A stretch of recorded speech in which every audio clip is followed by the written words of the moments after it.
On our episode, we've got somebody that invented an amazing onesie. Looks regular, doesn't it? Well, it's not. And you have to watch our episode because she got a deal on Shark Tank. Stay tuned. Hey there, friends. It's Nancy and Elaine. They're the deep diving divas. It's quite a name. They're diving deep into the things that matter most, from friendships to family and so much more. Join them each week for a splash of fun. Hi, friends. I'm Nancy Fox. And I'm Elaine Doran, and welcome to Deep Diving Divas. On this episode, we are joined by the most amazing guest. Now, so many of us are fans of Shark Tank. I know I am. Elaine? Count me in. Well, do any of you know anyone that's ever been on Shark Tank? And more astoundingly, anybody that gets a deal? Well, our special guest today has done just that. Carrie Schultz-Haslip has done it all on Shark Tank, and she's here to share her juicy details. But Nancy, get this, one more thing. Carrie was awarded by Time magazine to have one of the best inventions in 2023 for her company Tabby's that creates fuss-free infant clothes for babies. Love it. Can't wait to hear all about it. Let's get started. Welcome, Carrie. So glad to see you. Thank you, ladies, so much for having me. Carrie, so nice to meet you. So, although we're all sitting on the edge of our seat, wanting to hear all about your Shark Tank experiences, first, it would be really interesting for you to talk about your varied careers, because Deep Diving Divas is all about reinventing yourself, and I know you really have. So, Carrie, why don't you share? Sure. Well, yes, I've had a sort of varied life of careers. I started out in business. I got a bachelor's degree in business, but I'd always been very interested in space and houses and design. And so while I was finishing my bachelor's degree, I went to grad school and got a master's degree in architecture. And that was an amazing experience. And that was a 3-year program I did. So I went straight from undergrad through grad school. So I was in college essentially for, like 8 years. However, when I graduated with my master's, I was just sort of, I haven't been in the real world yet. I don't know what I want to do. I don't know if architecture is really what I want to do right now. I've been doing it for 3 years. So I moved to New York City.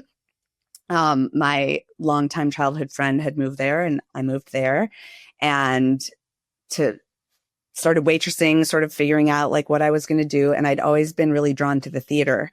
So I decided I was going to start an off-Broadway theater company. Wow. And I did that for 6 years, which was incredible and amazing. And we were New York Times Critics Picks and Time Out Critics Picks.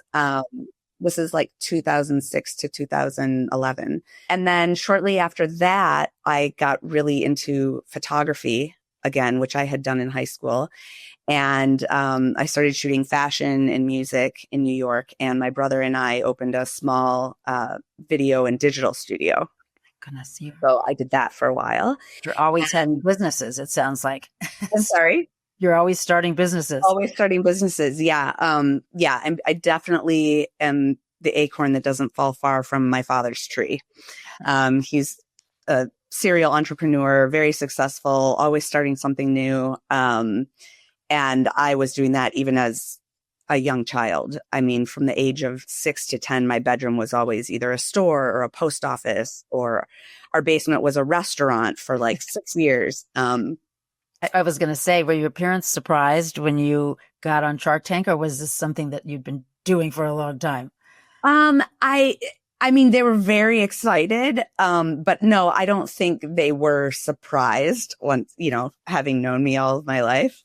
Like, what did you do? You started to say about when you were little, all of the things you were creating. And oh, yeah. I mean, my life was just, business. I joke that, I can't work a 9-to-5 job because I did that, all through my adolescence, working 9 to 5 in my bedroom. And, making credit cards and credit card machines and little like bank teller windows. And I just loved it.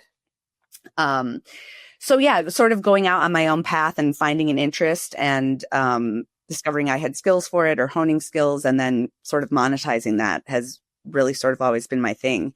And then once I got in my 30s, I started to fatigue a little of living in New York and the expense and just the hustle bustle. And so I moved to Los Angeles and went back to my architecture and design roots and started consulting on my own. I had my own small business for interior design and architecture. So I did a lot of like historic renovations, space planning. And I sort of did it from the perspective of you don't need to spend a lot of money to live in a nice space. You can be creative and use the things you already have to create a nice space.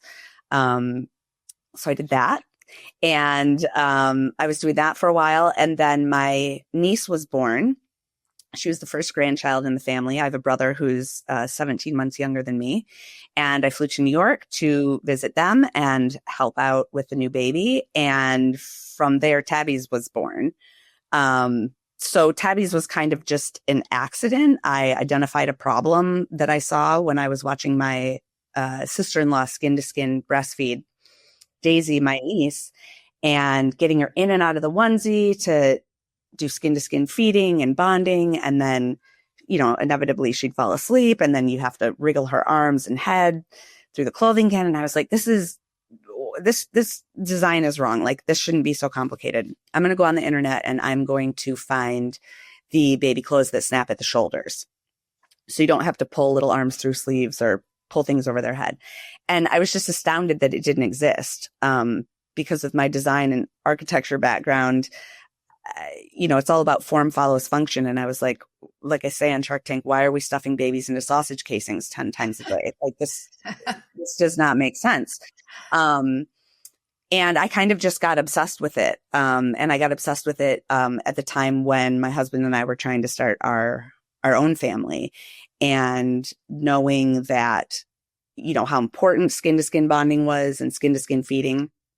And I knew at the time, because of a medical condition, that we would be using a surrogate for the birth of our child. And, I knew that my most precious bonding moments were going to be once our baby arrived sort of outside of my body. And I wanted to get all of that. And I didn't want anything that was going to impede me or make it difficult or stressful. And that's how Tabby was born.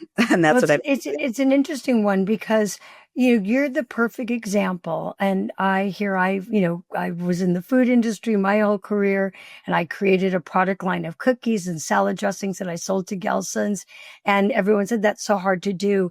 But you're the perfect example. Is you had an idea, you went after it, and you actually made it happen. Because I'm sure you hear all the time, ideas are a dime a dozen. But can you actually make it happen? Can you create it? Can you design it? Can you invent it? And you are that person.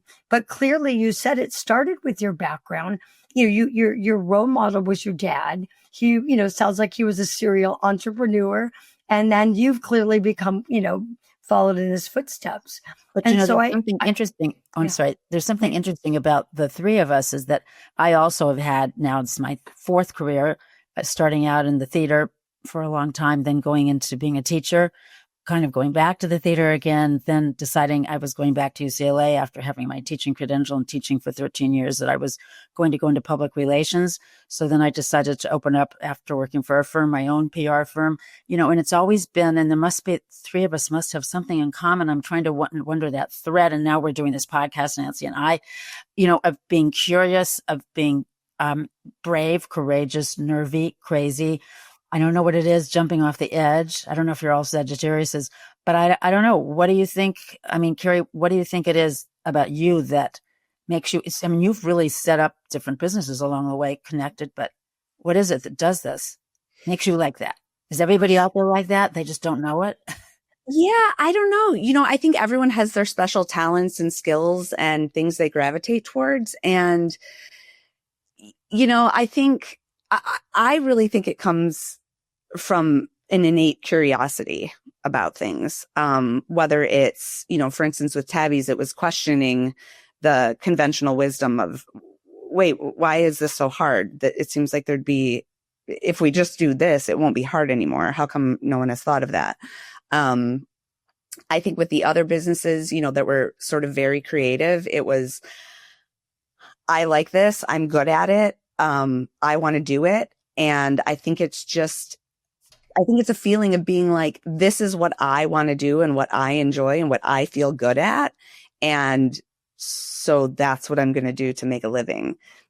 Now, that doesn't mean that you don't supplement Right. growing things, right? Right. I was a waitress for a long time. I nannied for a long time. I used to sleep train babies in New York City on the side. I was doing all this while I had the theater company, and at the start of our photography and video studio. But I think it's just a passion. It's just sort of a need to want to do something. And I think it especially helps when it comes from a curiosity and interest, and a desire, versus saying, oh, to make money, I'm going to do this, right? So when I was starting out, to make money, I was waiting tables, or to make money, I was nannying. I mean, of course I enjoyed that. But, like my dad always said, if you love it enough, the money will come. And so I think just knowing that in my head, if you enjoy something so much and are so interested in it and continue to do it, eventually people will ask you to do it for them. Right? Don't you think they said the old saying, if you do something that you really love, that you're passionate about, you don't work a day in your life? Yeah. Because, and so you hit the nail on the head, though. That's what I've always felt, whether when I started Mrs. Beasley's or Nancy's Out the Kitchen, or even my online recipe site. The reality is I actually never focused on the money. I'm passionate about it. I am a born entrepreneur, and it sounds like you are too. Yeah. And so one of the things I love about being an entrepreneur is I can control my own destiny. Mm-hmm. I don't want to ask somebody, can I do this? Can I do that? Good, bad, or indifferent. And, as an entrepreneur, you make a lot of mistakes, right? But at least I don't have to ask. So did you feel this similar, or please explain? Yeah, for sure. I think, I have a knack for efficiency, or maybe it's not. Well, I do have a knack for it, but I get very preoccupied with sort of efficiency and systems and logistics and how things work. And to the point that it's very difficult for me to go out to dinner because I focus on, oh, well, when are they taking the orders, and how are they bringing them out? And is it a runner, or, oh, you know what? They could make more money at the bar if they had a bartender here. And it's just sort of, that's just kind of how my brain. Right? Yeah, sort of how my brain works. And so I'm always just sort of, I guess analyzing is a good word. If you have an analytical brain, which again comes from curiosity, like why, or how, it's definitely not an easy road. And, oftentimes when I get asked to be on podcasts or interviewed, or anyone for that reason, it's often after they've achieved something that, most people can recognize. Like, you were on Shark Tank. How did you get there?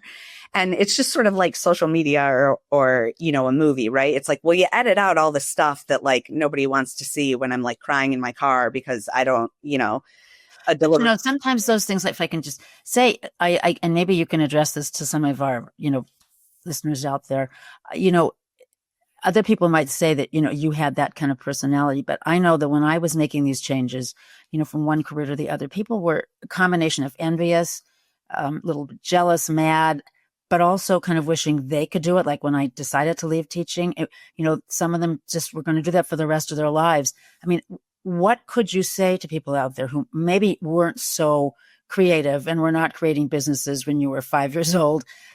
What is it they can do if they're a little bit afraid to take those steps? Is there something that would encourage them? Go ahead. It's okay. Give it a try. Because I think that's what we're talking about, reinventing. And we do that, but for us, it seems to come naturally. Yeah. I mean, I think it's, the advice, and I've given this advice to people before who don't necessarily have that innate inclination to just sort of jump off the cliff or try it, I mean, of course you have to have some sort of safety net. Again, like, well, I was waitressing. So it's like, okay, well, in my free time, I'm going to do this, and hopefully you transition. But, I think it's the advice I've given is, what kind of life do you want to have? Like when you wake up every day or when you go to bed every day, it's not about what you create or how much money you make or what you own or this or that. It's what blows up your skirt, like what makes you feel like, oh yeah, what makes you feel excited or purposeful or content or excited.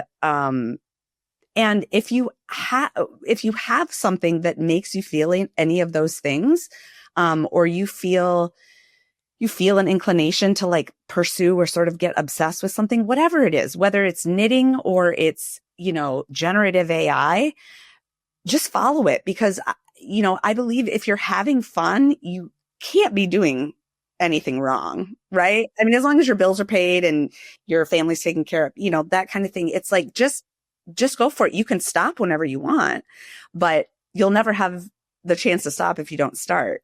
There's the old basketball thing. Was it Michael Jordan said it or something that you miss 100% of the shots you don't take?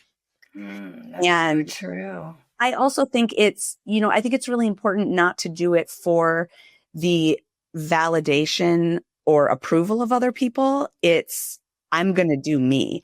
And I think that definitely comes with age for some people, of being like, excuse my language, but I don't give an F what anybody thinks. I'm going to do what I want to do, as long as it's not hurting anyone, or it's illegal, like do what you want to do. So Carrie, I'm going to step in on that because we're going to be running out of time and we have to get to Shark Tank. Yeah. So Elaine, I know this was going to be your question, but I've got the clock. Okay. It's really time to talk about the Shark Tank talk time, because you did it. So come on, let's start. How did you get started with it? What made you think you developed your onesie? But what made you think, I'm going to approach Shark Tank? Well, it was a combination of things. Since I had started it before it was even on the market, I had lots of people tell me, you should go on Shark Tank. You should go on Shark Tank.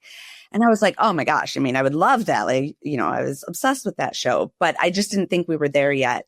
And then there were a few different people who had heard about it and suggested it, and really just encouraged me to be like, just what do you have to lose? Just apply. If they don't want you, they'll say no, and it doesn't really matter. So I was like, you know what? I'm going to do it. So I applied, and then I made it through the first round and then the second round. And that was our question. Do you have to go through a multitude of do they have like 50 people that show up, and then is it a, process of elimination? How does that work? Yeah. So there's an online application. I don't know if they do it anymore, but I feel like maybe they used to do in-person ones too. I'm not sure. But I did the application online, and it's a very long and detailed application, and you make videos pitching your product. And so that's sort of like the first round, and you hope you get a response to continue. And then, so for me, it was, okay, great. We're considering you. Can you send us A, B, C, D, E, F, G? And so then you do that. And, it's everything from, it's honestly everything you can imagine. I've never filled out such an extensive application, because there's a personal application and a business application. Carrie, do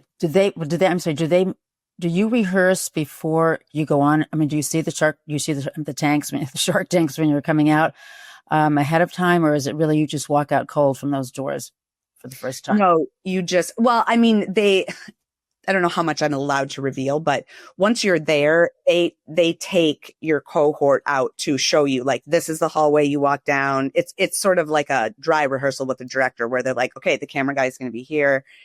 We say go, and then you go. So I got to like walk down the hallway and see where I was going to stand. But no, there were no sharks or anything. It was just, empty. And then when it's your turn, they just go, okay, ready, action. And the doors open and you go out and you're out there for, I mean, it was such a time warp for me because there are no clocks, like, nerves are, your energy's high. But people are out there, I would say anywhere from like 30 to 60 minutes. And, you rehearse your initial like 90-second pitch that everybody sort of does, comes out and is like, hello, blah, blah, blah, blah, blah. And then they're like, who wants to help me? Insert some funny pun or whatever that has to do with your product. And then from there, it's just a free for all. They don't stop. There's no like direction or, hey, can we do that again? Or you're just sort of out there. So think of it like literally walking out onto a stage and giving an open back and forth dialogue presentation.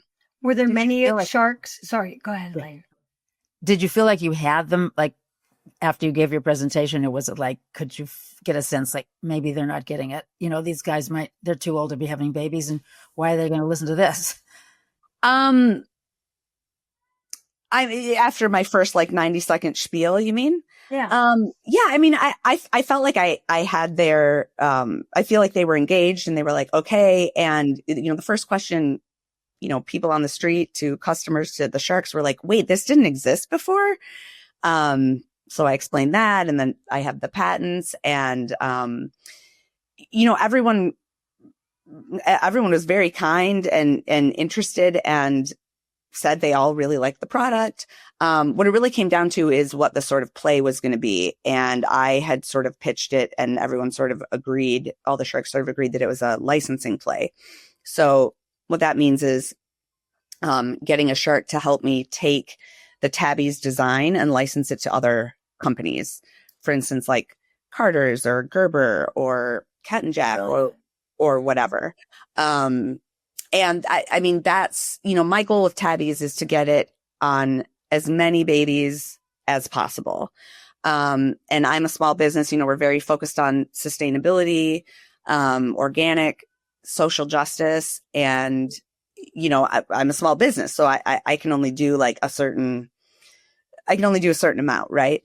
However, if the patent gets licensed to something like Carter's or Gerber, who are a mass channel, they can filter it into, other financial brackets, other demographics, other, for instance, Tabby's in and of itself is probably not the type that's going to do a lot of fancy prints and, or cartoon characters, but another company may do that. So in a way that it becomes the canvas that other companies, depending on what your aesthetics are, what the price point is, it can be accessible to everyone. Love that. And then tell us, we didn't say it. Who did you get your deal with? So I got a deal with Damon John. He is the founder of FUBU, which is still a very successful clothing company. He made me a deal and he's amazing. He's one of the people who, the two sharks who are really sort of known for doing licensing deals are Damon and Kevin, who is known as Mr. Wonderful.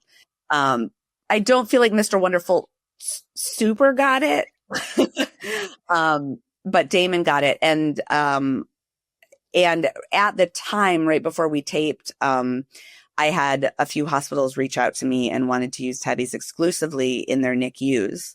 And that was sort of a serendipitous thing with Tabby's is, I designed this product to be easier for babies in general. And it turns out it's especially helpful for medically complex, disabled, and NICU babies because it turned out to be accidentally medically adaptive and safe. So Mary, I just have we actually have a question that came in from one of our Instagram followers, knowing that you were going to be on the show with some of our teasers, and they wanted to know if they're thinking about being on Shark Tank. What would you say are some of the things that you need for a really winning presentation? Like, what did you do that you think made them pick you? Oh gosh. That's a tough one. I mean, I think be real, be authentic, be honest. If you did, like we hadn't made that much money when I went in Shark Tank, and we had spent a lot of money.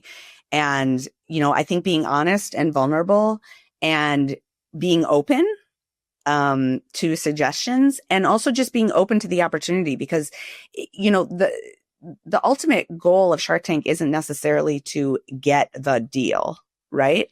I think it's to learn, and it's to get exposure, and it's an excellent exercise in really digging down to the nitty gritty of what your brand and your mission and your product is, because you're going out there and it's like, okay, quit. It's like speed dating in a way, right? So I think I would say be authentic, be honest, and be open. And, you know, being on Shark Tank, whether you get a deal or not, is not a make or break. You see all the time, huge companies that have sold for billions of dollars have been on Shark Tank, and all the sharks will be like, no, we're out. And then they go on. So it's, you know, it's a snapshot, and it's an event that can inform you of a lot of things, but it's not a make or break either. So I have a big question for you. Now that you've been on, you made your deal, has your job with your company become easier, and do you have more free time, or do you have to work harder than ever? That's an interesting question. I would say I have more free time. I think I work in a different way now. Damon has a team, right? So they can step in a lot. Or if he's making the licensing deal, that's more his area, not necessarily yours. Am I? Yeah. Well, right? Yeah, I mean, we sort of partner together, so I can ask them for advice. They can give me advice. They've been really helpful in guiding me to, you know, certain people who really excel at a particular marketing skill or digital skill. It's kind of more of like a collaboration. It's not like Damon and I are on the phone doing tabbies. You know, I mean, you have to think of them as like which is what they are, is an investor. A coach. Yeah, exactly. So we're going to be running out of time. Look at, if anybody wants to follow you on any of your social media, they want to buy tabbies, where can they buy it? You know, give us some information of how we find you, how we buy your product and support. It sounds amazing, actually. And since I've got a little granddaughter, I'm going to go check it out. So where do I buy it? Yes. So you can buy it directly on our website, which is www.tabbies.com. And we also sell on Amazon. So you can type in Tabbies, Tabeeze.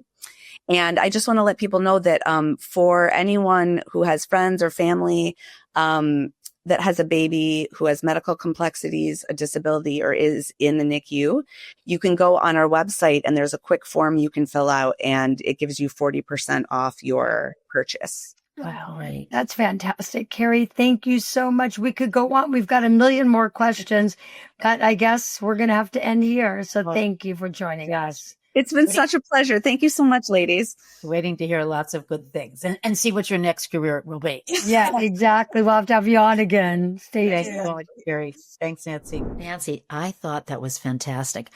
I don't know if I'm ever going to have a chance to meet somebody who actually was on Shark Tank and then they were selected. There were so many questions I wanted to find out from her, get a little bit more nitty gritty.